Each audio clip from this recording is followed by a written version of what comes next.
Əziz təbiət və təbabət sevər insanlar, hər birinizi salamlayıram belə bir gözəl təbiətdən. Bu videoda bir mövzu haqqında danışmaq istəyirəm.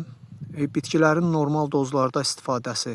Çalışın faydalı bitkiləri normal dozlarda istifadə edəsiniz. Aşırı dozlarda bitki istifadəsindən çəkinin.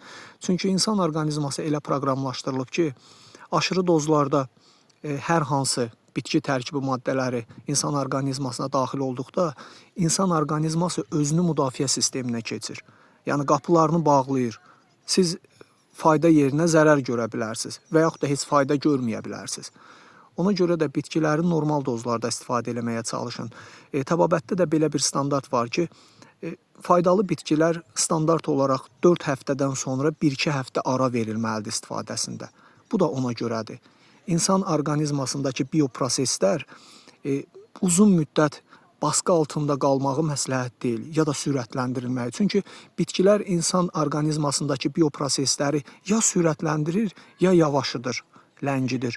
Təsirlərini belə göstərir, faydalarını belə verir. Ona görə də çalışın normal dozlarda bitki istifadəsini seçin. Heç vaxt aşırı dozlara getməyin. Unutmayın, doz zəhəri dərmana, dərmanı isə zəhərə çevirir.